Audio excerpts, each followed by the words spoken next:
こんにちは。ミニマリストになりたい私、もちです。今回は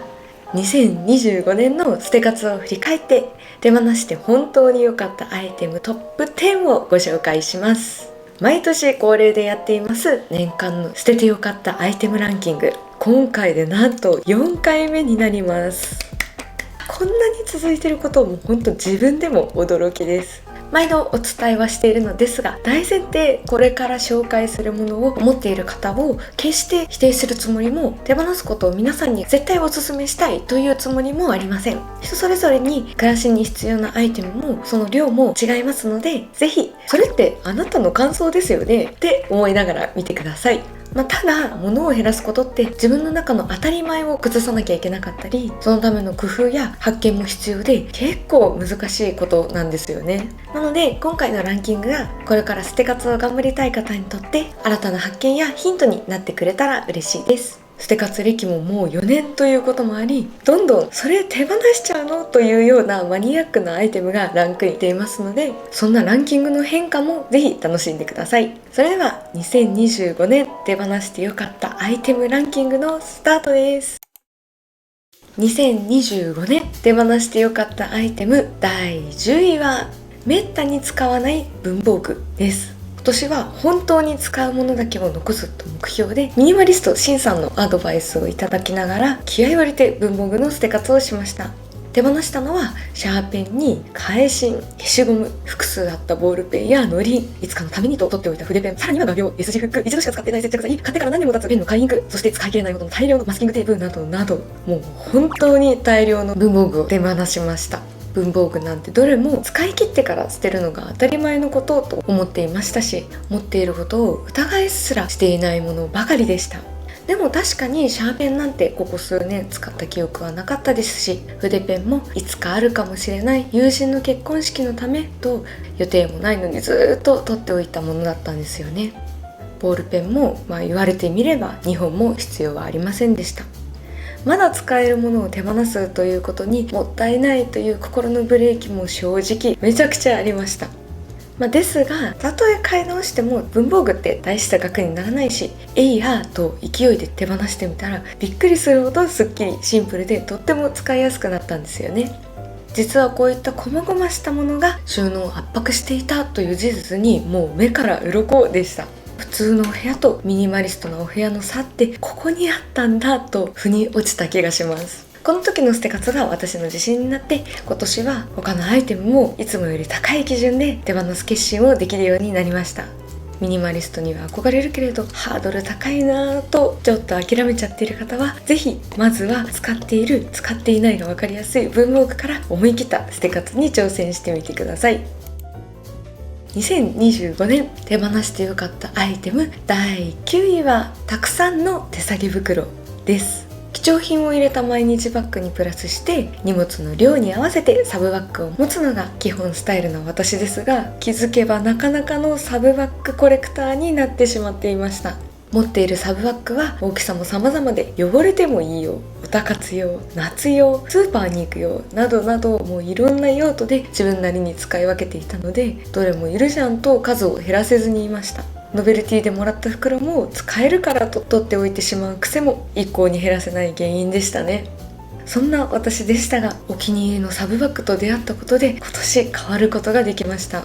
納得できるまで時間をかけて探してついに出会えた大満足の軽価なトートバッグ。これをお迎えしてからは他のバッグはもういらないかもと途端にそう思えるようになったんです。おかげでようやくたくさんのサブバッグを手放す決心がつき、今手元に残している手提げバッグは軽価のバッグと2活用のバッグだけになりました。そうしたら収納もすっきりだし、今日はどの手提げカバンを使おうかと迷う必要もなくなりました。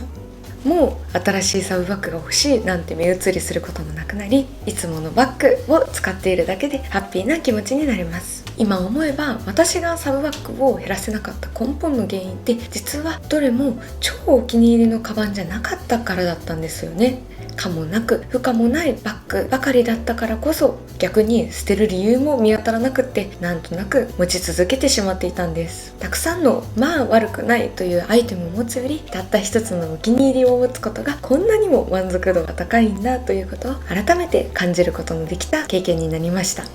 なぜかどんどん増えてしまうそんなアイテムって、きっとただまだお気に入りの一つを見つけられてない証拠なのかもしれないですね。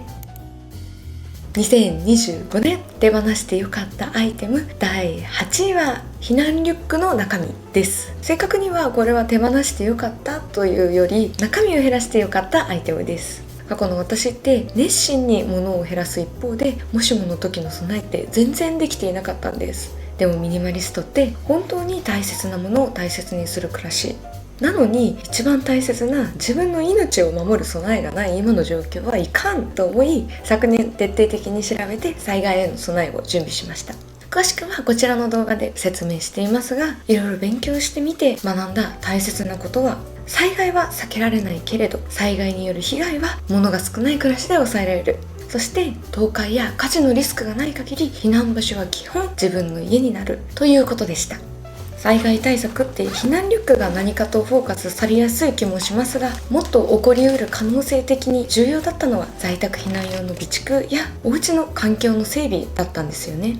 避難リュックの役割は、今すぐ逃げ出さないと危ないとなった時、とにかく家を飛び出して一日生き延びるための最低限の荷物なんです。ということで、そうやって必要最低限と頭では想定して準備していた私の避難リュックだったんですが、なぜかあれもこれも必要な気がして、結局リュックはパンパンで、とにかく重くなってしまっていたんです。例えば水は合計1リットルもありましたし、4倍巻きのトイレットペーパーは丸ごと1つ、さらに着替え用に重たいスウェットまでリュックに入れていました。具体的に何をリュックに入れるべきかは人それぞれ価値観が異なる部分だとは思いますが、避難リュックは安全な場所まで急いで逃げ、とりあえず生き延びれるかが大事なはずなのに、私の荷物って重たくて背負って走るのはなかなか大変で、本末転倒だったんですよね。ということで、今年避難リュックの軽量化を行うことにしました。水は 500ml1 本に減らし、トイレットペーパーは重たい4枚巻きではなく、水で流せるポケットティッシュに変更しました。これは日常使いしているストックと兼用できるので、わざわざ買う必要もなく済んでいます。そしてかさばる重たいスウェットをやめて、薄手の長ズボンを入れることにしました。食品も重たい缶詰などではなくて、軽くて少量でも糖分や塩分を多く摂取できるものを中心に入れました。これだけでかなりリュックが軽くなって、いざという時も軽々走れそうな重さになりました。避難リュックはもしものものを何でもかんでも積み込むカバンではなくて、これこそ本当に必要なものだけを入れたミニマリストであるべきアイテムなんだと気づきました。これからも災害のリアルな状況を想定しながら、とにかく生き延びるためのミニマムなカバンになっているか確認しながら、荷物の中身のメンテナンスを続けていきたいと思います。2025年手放してよかったアイテム第7位は銀行口座とクレジットカードです。以前から少しずつ減らしてはいたものですが、今年ようやくほぼ最小限まで厳選できました。お金に無頓着だった頃の私は、銀行口座もクレジットカードもそれぞれなんと10個ぐらい持っていました。今考えればとんでもない数なんですが、当時はどれも必要だ、お得だなんて思って増やしてしまったんですよね。クレジットカードもできるだけポイントで得をしようと、ことあるごとに新しく発行してしまっていました。どの口座とカードも一応ちゃんと私なりに役割があったし、当時は得してるとさえ思っていました。でも実際は管理するものが増えすぎた結果、毎月の収支を確認すらできていなかったですし、ポイント目当てのはずなのに使えないまま執行するポイントがあったり、本当に管理が行き届かなくなってしまっていました。もし不正の取引があったとしても絶対に気づけていないと思います。たくさんの口座やカードを持つことってお得なのではなく、むしろ損するリスクを高めてしまっていたんですよね。それに私にもしものことがあった時に、家族にも迷惑をかけてしまうことになります。今話題のデジタル遺品問題ですね。口座に残された資産が発見できないままになったり、サブスクの引き落としが止められないままになってしまったり、解約の手続き負担も口座とカードの数だけかかります。ただでさえ悲しみに暮れてるであろう大切な人に、そんな余計な負担までかけたくないですよね。今年退職を機に使っていなかった会社用の銀行口座2つをようやく解約できることになり、ついに私の銀行口座はお仕事用とプライベート用の2つまで減らすことができました。そしてクレジットカードも今年3つを解約し、来年1月にもう1枚解約できる予定なので、カードもお仕事用とプライベート用の2枚になる予定です。銀行口座とカードを必要最低限にしたらお金の流れが整って管理が本当に楽になりました。何か取引が発生すればスマホに通知が来るようにも設定しているので、不正な取引があったとしても今はもうすぐに気づけると思います。解約手続きは中には平日に窓口へ行ったり大変なものもありましたが、面倒だからこそそんな銀行さっさと解約してよかったと思えています。今年退職し、今まさに今日まで自分で貯めてきたお金に救われている私にとって、この1年はよりお金の力を再認識する年になりました。で、今までの振り返ってみて、お金を貯めるための近道ってどんな節約術よりも、まずはお金の流れをシンプルにして管理しやすくすること、これが大切だったんだと今振り返ってすごく強く感じています。私もかなり時間がかかってしまいましたが、ようやくお金の流れをシンプルにすることができました。2025年手放してよかったアイテム第6位は大量のコスメです。実はコスメは一度せっかく少数精鋭まで厳選したのに、今年大きくリバウンドしてしまったアイテムでした。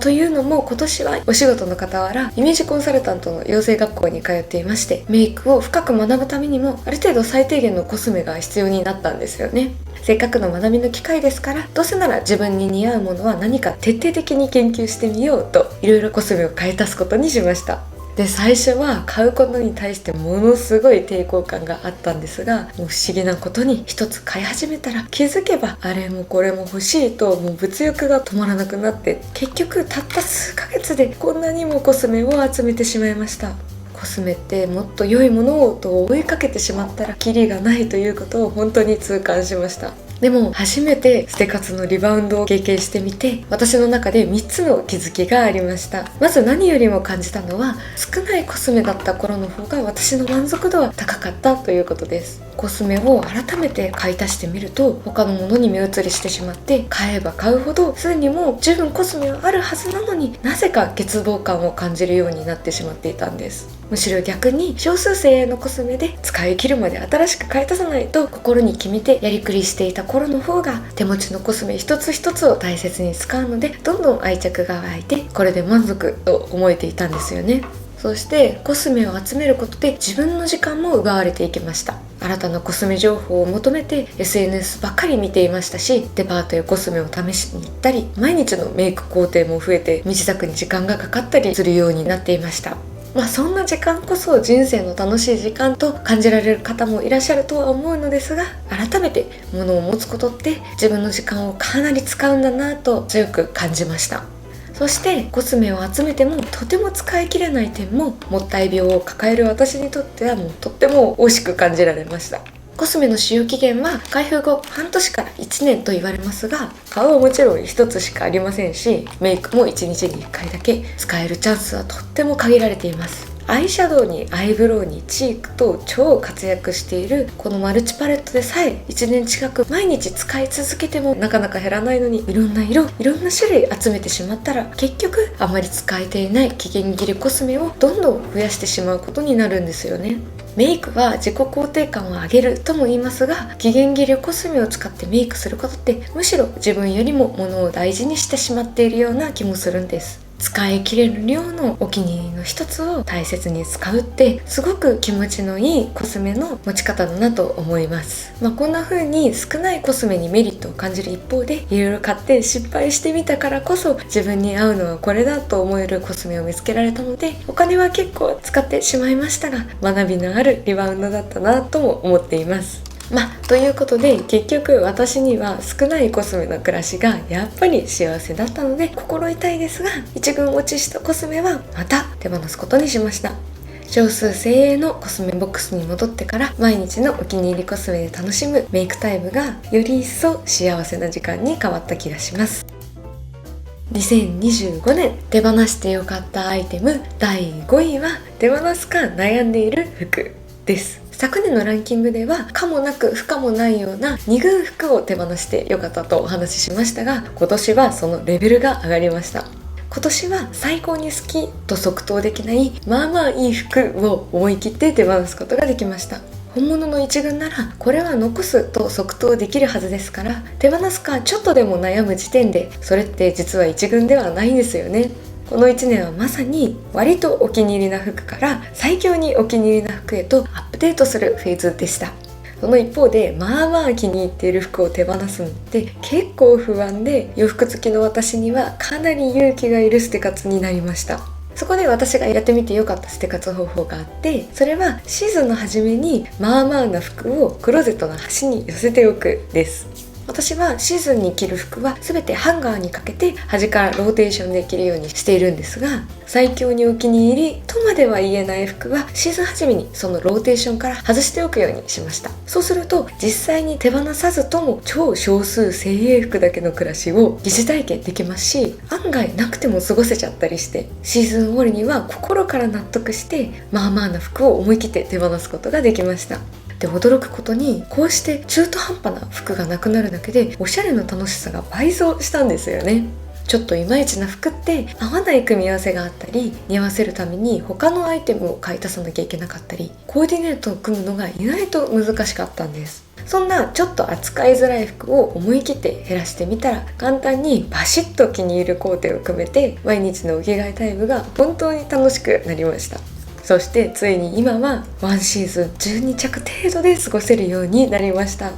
これは相当なミニマリストかもしれないですね。そして実は私がこうして服を減らし続けているには、ミニマリストになりたいという憧れ以外にももう一つ大きな理由があります。それは社会問題にもなっている服の大量消費と大量廃棄です。過去はできるだけお得にたくさんの服を買うことが楽しみだった私にとって、このお洋服の廃棄問題はものすごくショッキングな事実でした。以前服を買わないチャレンジをしてみたのもこのトレンドにブレーキをかけたい、そんな思いからでした。気分や流行、生活のスタイルの変化によって着たい服が変わるのは当然のことだなと思うし、正直私も年々服の好みは変わっていっています。でもだからこそ服は少数精鋭にして着たい服を着たい気分のうちにたくさん着倒したい、そう思うようになったんです。おしゃれを楽しみながらも大量消費というネガティブなトレンドに微力ながら歯止めをかけられる少数精鋭の服へ減らすことは、そんなパワーもあると思っています。冬服のクローゼットも理想の少数精鋭まであともう一息のところまで来れている気がするので、ぜひぜひこれからの捨て活動画も楽しみにしていてください。2025年手放してよかったアイテム第4位は思い入れのあるものです。今年は長年着てきたお下がり服や昔応援していたグループのグッズなどなど、手放しにくい思い出のものもたくさん手放してきました。思い切って手放してみて気づいたのは、思い出のものを手放すと今をもっと大切にできるということでした。本当に大事なのは過去じゃなくて今なんだと思えるものすごい爽快感があったんです。学生時代から愛用していた家族のお下がりのお洋服は長く着ていて愛着があるからと問答無用に残していましたが、いざ心に正直にちょっといまいちなものを手放してみたら、今の自分にもっと似合う服を着れるようになり、より幸せな気持ちでおしゃれを楽しめるようになりました。ずいぶん昔に受けた TOEIC のスコアなんかも成長できたことが嬉しかったこともあり、こちらも問答無用で取っておいていました。でも手放してみたら当たり前ですが、今の暮らしは何一つ変わりませんでした。むしろ過去の成功体験ではなく、最近徐々にレベルが落ちつつある現状にちゃんと目を向けられるようになりました。思い入れのある品を手放すことは決して失うことではなく、今の暮らしを主役にできる行動なんだと気づくことができました。とはいえ何でもかんでも思い出の品を捨てることがいいのかというと、そういうわけではないところが難しいところですよね。なので自分なりのボーダーラインを引いていくことが大事なのかなと思っています。例えば私は思い出そのものであるかを残すかどうかの基準にしていて、まさに思い出の切り抜きである写真や日記は残す派です。友人が手作りしてくれたアルバムは大切に取っておいていますし、幼い頃の写真はこれは私だけでなく家族みんなの思い出でもあるので実家に置いたままにしています。一方で友人とお揃いのものだったりプレゼントだったりは思い出そのものというよりはあくまでものなんだと考えて、もし使わないなら手放してもいいと思うようにしています。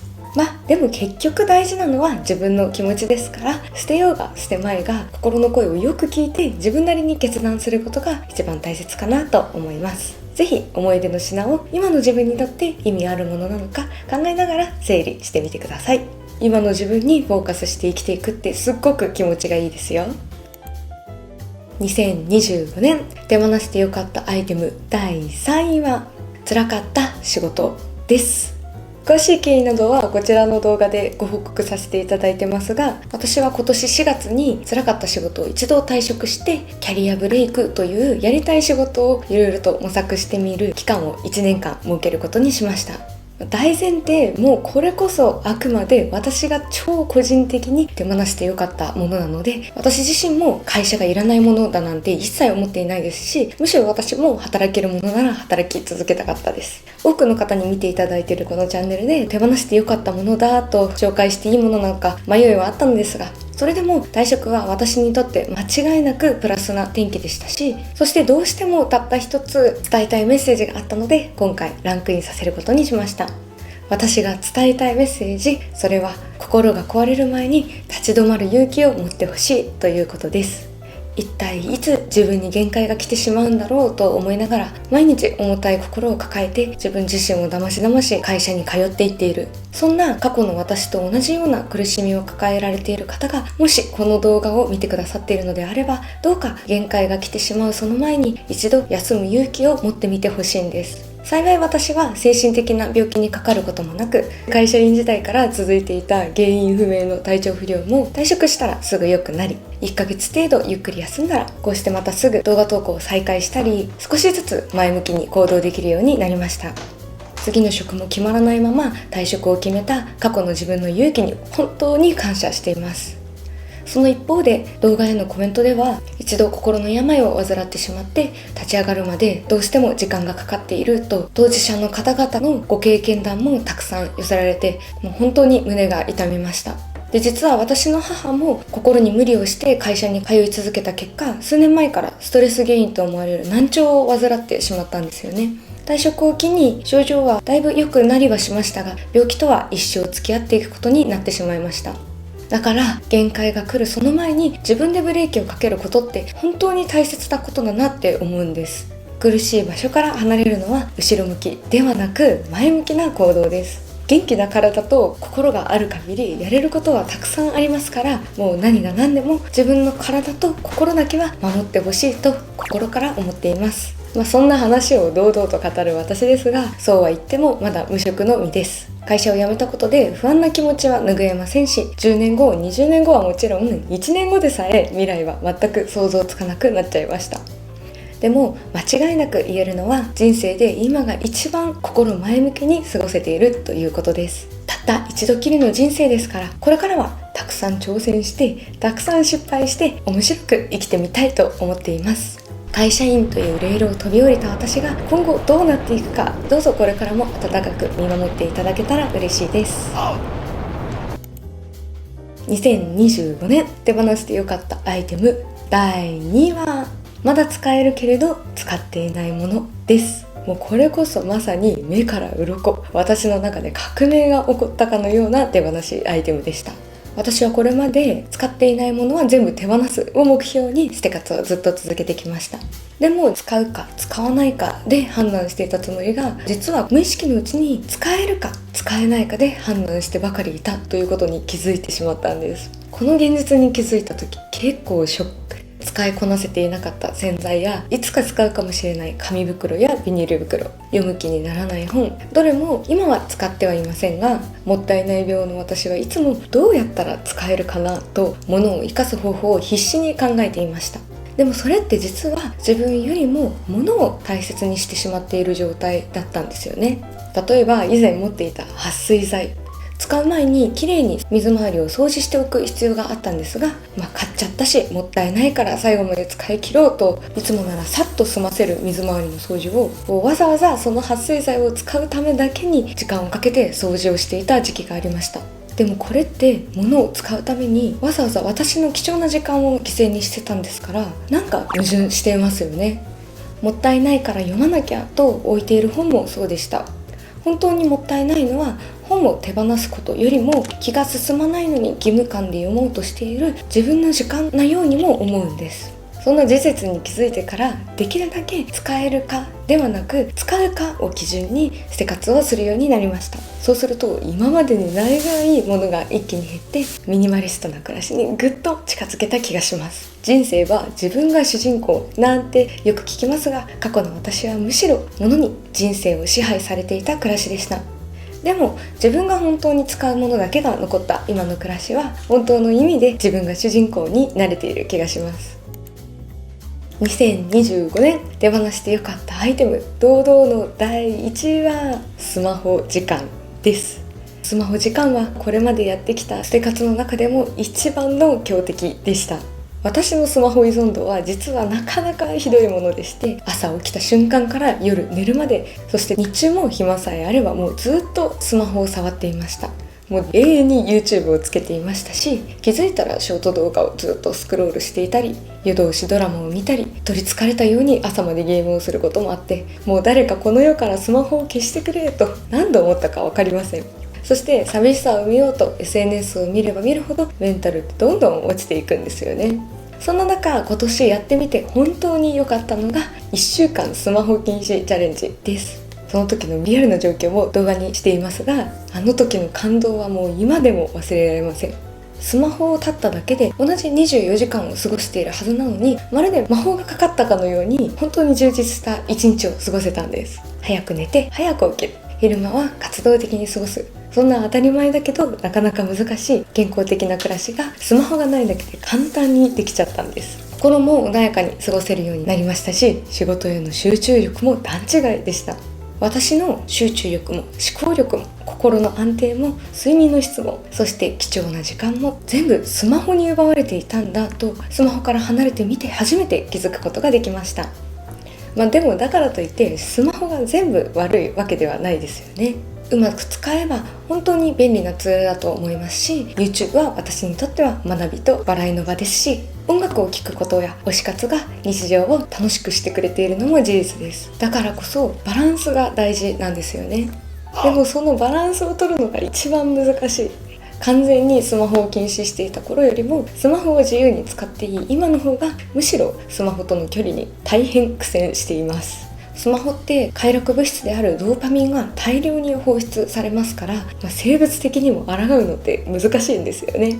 気持ちに任せてしまうと歯止めが効かないので、私はいくつかルールを設けて仕組みでスマホに抗っています。まずは使用していい時間を決める、これが一番効きますね。使わない時間を決めるより使う時間を決める方が私には分かりやすくて気に入っています。私は家事や身支度の時と食事の時をスマホやタブレットを OK にしています。食事中スマホ OK は孤独な一人暮らしならではですね。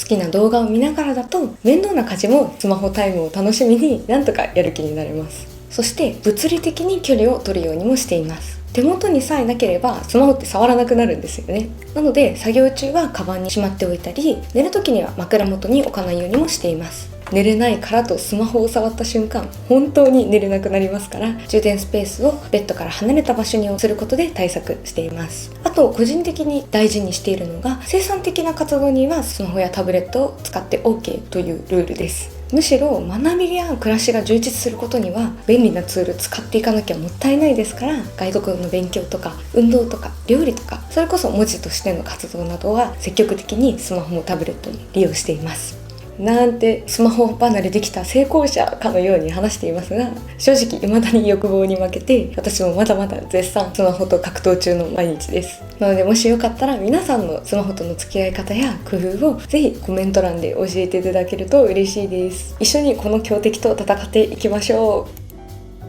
う。以上が2025年手放してよかったアイテムトップ10でした。今年は時間や思考といった抽象的なことまで手放したものも様々で面白い発見だらけの1年間の捨て活でした。これら手放したものを全てに共通しているのは自分軸で決めたものであることです。捨て活は捨てることが目的ではなく、自分にとって本当に大切なものを見つけていく作業です。だから手放してよかったものって人それぞれに違って当たり前なんですよね。捨て活って本当に人生の学びだらけだなと思います。そして過去すべての年間の捨ててよかったアイテムベスト10も再生リストに今回まとめてみましたので、ぜひこちらも概要欄からチェックしてみてください。私が捨て活初期の頃から手放してよかったものをずっと全てまとめているので、より暮らしに取り入れやすい手放しアイテムのアイデアが満載になってます。来年は捨て活で一体どんな気づきが得られるか、今からとっても楽しみです。最後までご視聴ありがとうございました。インスタグラムでの私のなりすましアカウントが全部削除されました。イエーイ。これまで4つの偽アカウントと戦ってきたのですが、皆様のおかげでついに全部ようやく退治することができました。皆さんが通報してくださったり、本物のアカウントをフォローしてくださったおかげかなと思っています。本当にありがとうございます。いやー、よかったです。リール動画とかを投稿してみてるんですけど、なかなか難しくてですね、いやインスタグラムさんすごいですね。これからも投稿を続けますので、よければフォローお願いします。